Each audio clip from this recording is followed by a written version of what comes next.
Hello students, myself Rakesh Kumar Soni. Welcome to my channel easy classes. आज से हमारी main study शुरू हो रही है।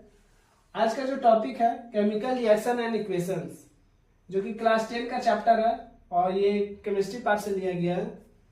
ठीक है, सबसे पहले हम लोगों को इसमें क्या पढ़ना होगा, केमिकल रिएक्शन के बारे में। What is chemical reaction, chemical reaction क्या होता है। तो इसको बहुत आसान तरीके से हम लोग बोल सकते हैं और समझ सकते हैं कि केमिकल रिएक्शन एक ऐसा प्रोसेस है जिसमें न्यू सब्सटेंस फॉर्मेशन होता है। उसमें केमिकल रिएक्शन एक ऐसा प्रोसेस है जिसमें न्यू सब्सटेंस बनता है और उसका प्रॉपर्टीज भी डिफरेंट होता है। उसका डिफिनेशन हम लोग बोल सकते हैं, यहाँ पे लिखा हुआ है, chemical reaction are the process in which new substance form with new properties. Okay, सिर्फ डिफिनेशन जानने से केमिकल रिएक्शन समझ नहीं आएगा। केमिकल रिएक्शन के बीच में क्या होता है, what happens during chemical reaction. Chemical reaction जब हो रहा होता है वहां पे क्या क्या हो रहा होता है। तो सबसे पहले केमिकल चेंज, वहां पे क्या होता है, केमिकल चेंजेस आर इन्वॉल्व। जब केमिकल रिएक्शन हो रहा होता है तो वहां पे क्या होगा, केमिकल चेंजेस इन्वॉल्व होता है, केमिकल चेंज हो रहा होता है। दूसरा है ब्रेकिंग ऑफ ओल्ड बॉन्ड, पुराना बॉन्ड वहां पे टूट रहा होता है। फॉर्मेशन ऑफ न्यू बॉन्ड, और न्यू बॉन्ड का फॉर्मेशन हो रहा होता है। ब्रेकिंग ऑफ ओल्ड बॉन्ड जो होता है वो रिएक्टिंग सब्सटेंस का जो बॉन्ड रहता है उसमें ब्रेक हो रहा होता है, और जो न्यू बॉन्ड बनता है वो न्यू सब्सटेंस जो प्रोड्यूस होता है उसमें न्यू बॉन्ड बन रहा होता है। ये तीन चीज होता है केमिकल रिएक्शंस के बीच में ड्यूरिंग केमिकल रिएक्शन। तो जब क्वेश्चन आएगा कि व्हाट इज केमिकल रिएक्शन, तो आप सिर्फ ये डिफिनेशन नहीं लिख सकते हैं, और ये डिफिनेशन से सिर्फ आपको पूरा मार्क्स नहीं मिलेगा। आपको इस 3 पॉइंट को मिक्स करके, मर्ज करके at the end of chapter उसमें सारा कुछ लिखा रहेगा। रिएक्शन का एग्जांपल समझने से पहले हम लोगों को दो टर्म्स और दो डिफिनेशन समझना होगा। एक है रिएक्टेंट्स और एक है प्रोडक्ट, वाटर प्रोडक्ट। रिएक्टेंट्स क्या होता है, तो सबसे पहले हम लोग रिएक्टेंट समझते हैं कि रिएक्टेंट्स क्या होता है। The substance which take part in chemical reaction are known as reactants. इसका मतलब है कि जो केमिकल रिएक्शन में जो सब्सटेंस पार्टिसिपेट करता है, रिएक्ट करता है, उसको हम लोग क्या बोलते हैं, रिएक्टेंट्स। और the substance which we get as a result is known as products. जो भी सब्सटेंस रिएक्ट करने के बाद जो हम लोग को मिलता है, reactants and products. What is chemical reaction, ये सब समझ में आ गया होगा, क्लियर। अब हम लोग कुछ एग्जांपल्स लिखते हैं केमिकल रिएक्शन। अब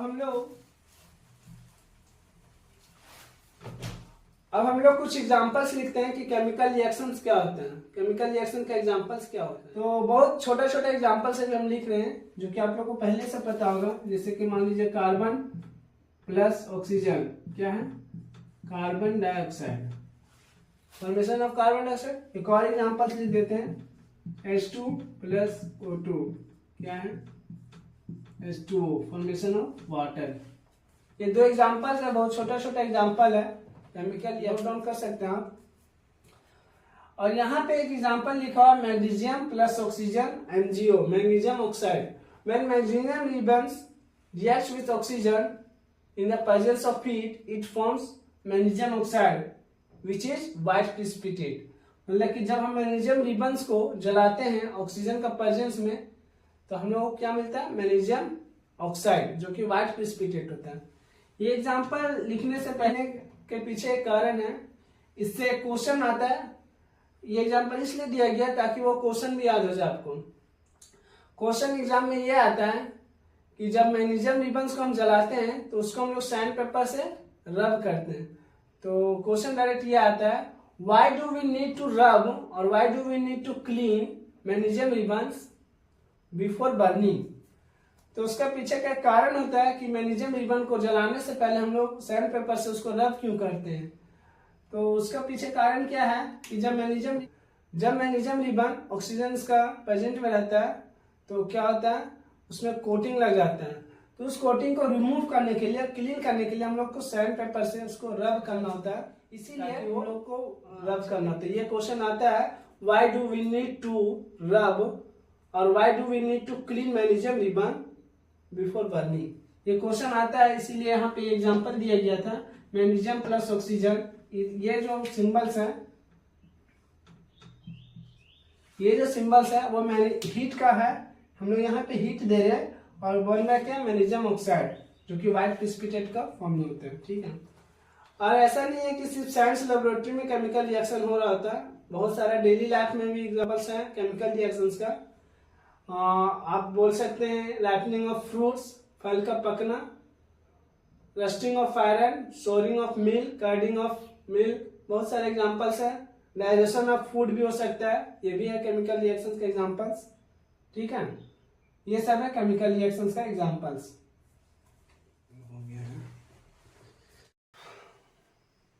अब हम लोग पढ़ेंगे कैरेक्टरिस्टिक्स ऑफ केमिकल रिएक्शंस, ठीक है। What are the characteristics of chemical reactions? Chemical reactions का कैरेक्टरिस्टिक्स क्या है? और कैरेक्टरिस्टिक्स का मतलब होता है कि इसका पहचान क्या है। केमिकल रिएक्शन जब हो रहा होता है तो उसको हम लोग पहचाने कैसे कि यहाँ पे केमिकल रिएक्शन हो रहा है और नहीं हो रहा है, ठीक है। तो जो फर्स्ट कैरेक्टरिस्टिक्स है वो है इवोल्यूशन ऑफ गैसेस। क्या है first characteristic? Evolution of gases, यानी कि कुछ केमिकल रिएक्शन होता है जिसमें इवोल्यूशन ऑफ गैसेस होता है और हम लोग पहचान लेते हैं, हम लोग समझ जाते हैं कि यहाँ पे केमिकल रिएक्शन हो रहा है, ठीक है।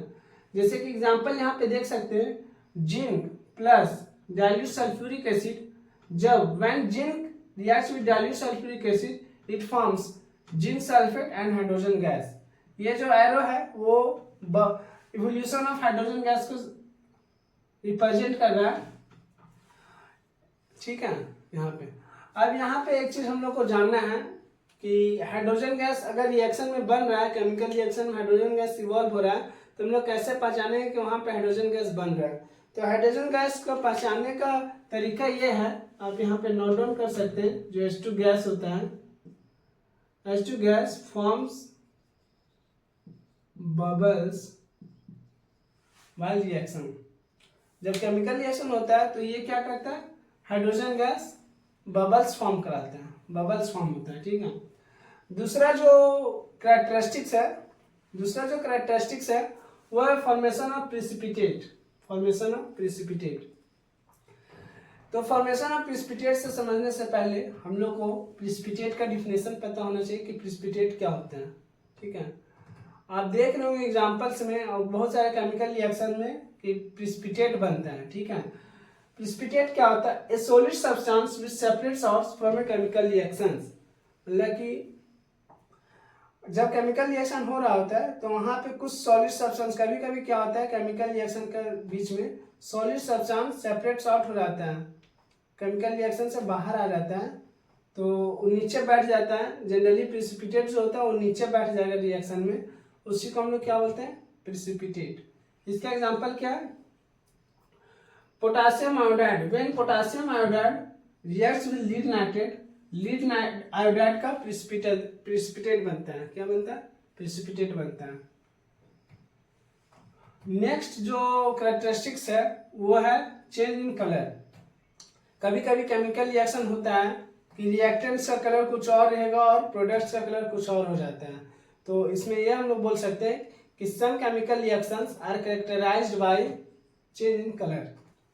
इसका एग्जांपल हम लोग समझ सकते हैं कि देखिए, when citric acid reacts with potassium permanganate, जो कि पर्पल कलर होता है, when citric acid reacts with potassium permanganate, जो कि पर्पल कलर होता है, तो जो हम लोग का प्रोडक्ट्स जो बनेगा वो क्या हो जाता है, कलरलेस हो जाता है। क्या होता है? कलरलेस हो जाता है। तो यहाँ पे आप देख सकते हैं कि यहाँ पे चेंज इन कलर हो रहा है। रिएक्टेंट्स जो होता है रिएक्टेंट्स का कलर यहाँ पे पर्पल है और यहाँ पे प्रोडक्ट्स पे रिएक्टेंट्स का कलर जो है पर्पल है और प्रोडक्ट्स जो बन रहा है वो क्या हो जा रहा है, कलरलेस हो रहा है।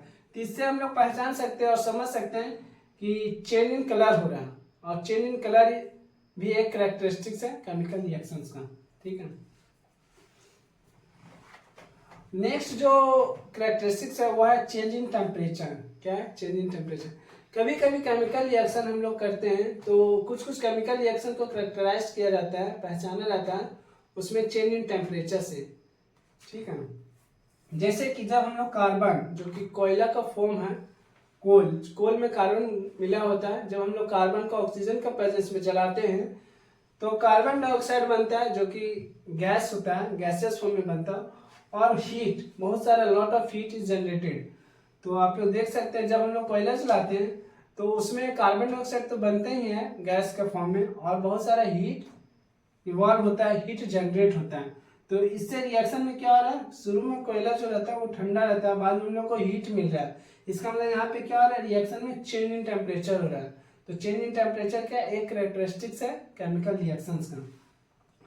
एक और रिएक्शन है जो कि कैल्शियम ऑक्साइड, जो कि इसको हम लोग चूना बोलते हैं, क्या बोलते हैं, चूना, जो हम लोग व्हाइट वॉशिंग में यूज करते हैं, कैल्शियम ऑक्साइड, ये वही है। जब हम लोग इसको वाटर के साथ मिलाते हैं, तो आप देखे भी होंगे घर में कि जब कैल्शियम ऑक्साइड को वाटर के साथ मिलाते हैं तो जब सॉल्यूशन शुरू में ठंडा रहता है और बाद में क्या होता है, गर्म हो जाता है। इससे हम लोग को समझ में आ जाना चाहिए कि जब हम लोग कैल्शियम ऑक्साइड में वाटर मिला रहे हैं तो हीट क्या हो रहा है, प्रोड्यूस हो रहा है, हीट क्या हो रहा है, जनरेट हो रहा है। तो ये रिएक्शन है, when calcium oxide reacts with water it forms calcium hydroxide, और हीट प्लस हीट यानी कि हीट जनरेट हो रहा है। ये कैल्शियम ऑक्साइड जो होता है इसको हम लोग बोलते हैं क्विकलाइम, और इसको हिंदी में बोला जाता है चूना, जो कि व्हाइट वॉशिंग में यूज होता है। और यहाँ जो कैल्शियम हाइड्रोक्साइड है वो उसको बोला जाता है स्लेक्ट लाइन, जो वाटर के साथ डिजोल्व हो जाता है तो इसको हम लोग बोलते हैं स्लेक्ट लाइन। ठीक है, नेक्स्ट एंड लास्ट जो कैरेक्टरिस्टिक्स है वो है चेंज इन स्टेट।